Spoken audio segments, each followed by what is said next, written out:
this is us reminding you that we are a family-friendly channel that's getting hammered for the sake of education.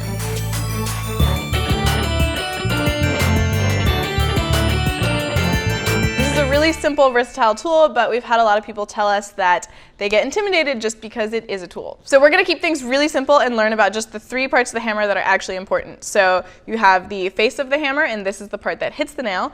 You have the claw of the hammer, and this is the part that can help pull nails out.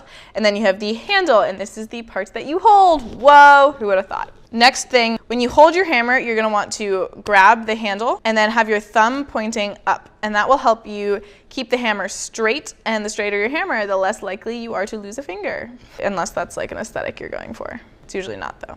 You're going to want to take a nail and you put it in your wood. For this part, you can scoot up the hammer a little bit if you want more control. Hold the nail near the top so that if you miss, you're not going to smash your fingers directly into the wood. You have like some space. Delta T is bigger for those of you physics nerds out there.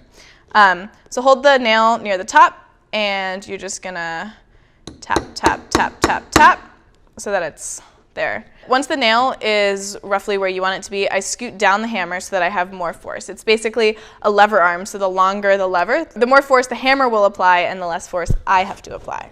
Good tool use is all about being lazy. So make sure your downswing is, you end up where this is 90 degrees. So that you really don't want to end up here, because then your nail will bend. And then you just... Now, make sure that the hammer is doing as much work as possible. So I'm using a 12-ounce hammer, so I actually have to apply some force. But if you have a bigger hammer and a smaller nail, it's really just let the weight of the hammer do the work. There we go. And now, our pieces of wood are attached. Not that exciting. If the handle is broken, if any part of it is chipped, that could potentially be a recipe for disaster because the general integrity of the tool is compromised. So just get a new one. Hammers are so cheap, it's not worth sacrificing your safety. When you're working with tiny nails, just be much more careful when you're initially doing those first few taps. Definitely scoot up your hammer. And with these, it's much easier to bend them, so you have to be very careful to go in straight. Now say, for example, I put this in the wrong place. That's when the back of the hammer comes in really useful.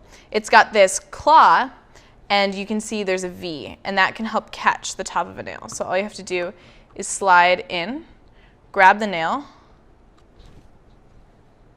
and pull out. So hopefully you found that helpful. It was a video on hammering. If you found this remotely helpful, please like and subscribe. It helps us out a lot. And then we love reading your comments below.